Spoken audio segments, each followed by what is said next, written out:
Madam మీకు అనిపిస్తుందా అంటే నాతో చేశారు చిరంజీవి, ఇప్పుడు మెగాస్టార్, పైగా మంచి పొలిటీషియన్ అయ్యారు, తర్వాత ఇప్పుడు మళ్ళీ రీఎంట్రీ ఇచ్చి మళ్ళీ సినిమాలలో మళ్ళీ హైలైట్ అవుతున్నారు, ఎట్లా అనిపిస్తుంది మేడం? చాలా చాలా హ్యాపీగా ఉందండి.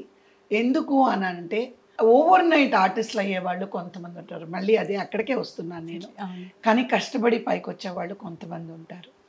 నాకు చిరంజీవి గారి వాళ్ళ అమ్మగారు, నాన్నగారు, పవన్ కళ్యాణ్ గారు, నాగబాబు గారు, వాళ్ళ సిస్టర్స్ అందరూ మొత్తం ఫ్యామిలీ తెలుసు.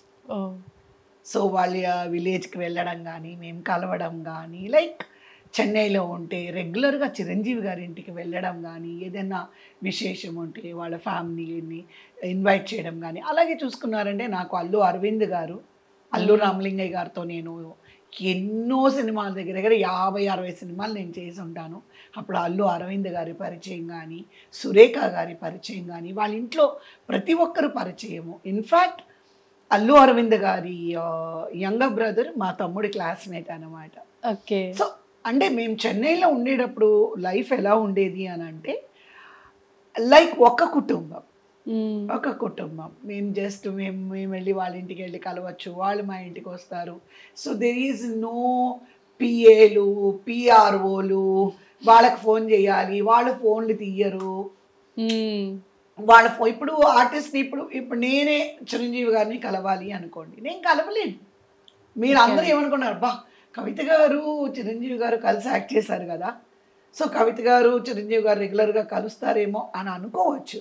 బట్ చెన్నైలో ఉన్న ఆ పాసిబిలిటీ హైదరాబాద్ షిఫ్ట్ అయిన తర్వాత టోటల్గా మారింది.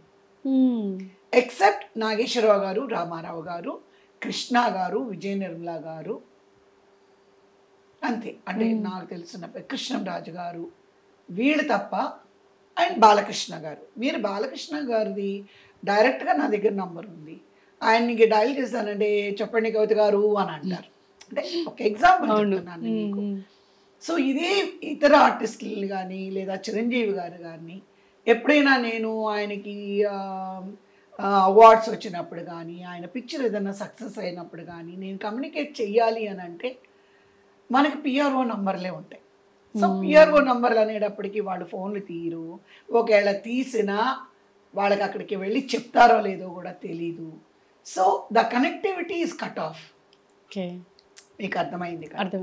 ఆ బంధుత్వం కానీ, బాంధవ్యాలు కానీ, ఆ ర్యాపోలు కానీ, ఆ కనెక్షనే కట్ అయిపోయింది.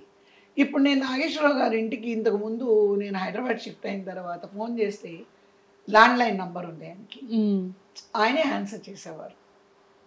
సార్ నమస్తే, నేను కవిత మాట్లాడుతా, చెప్పమ్మా అనేవారు. అంటే వెంటనే సార్ రేపు వస్తాను, ఊరికే దెర్ ఇస్ నథింగ్. ఇప్పుడు నా కుటుంబ సభ్యులు, నేను వెళ్ళి కలవాలి, నమస్కారం చెప్పాలి, 5 నిమిషాలు మాట్లాడాలి, అంతకు మించి వేరే ఏముండదు. సో అలా నేను చిరంజీవి గారిని, అంటే మీ ఛానల్ ద్వారా నేను చెప్తున్నాను, చిరంజీవి గారిని కమ్యూనికేట్ చేయడానికి నేను చాలాసార్లు ట్రై చేశాను. ఓకే. బట్ ఫ్రాంక్లీ స్పీకింగ్ ఎప్పుడూ నాకు ఆయన కనెక్ట్ అవ్వలేదు. ఓ సో సాడ్ మేడం. బట్ అలాగని కాదు, కనెక్ట్ అవ్వకపోయినా ఆయన ఎప్పుడు బాగుండాలని కోరుకునే వాళ్ళలో నేను ఒకదాన్ని.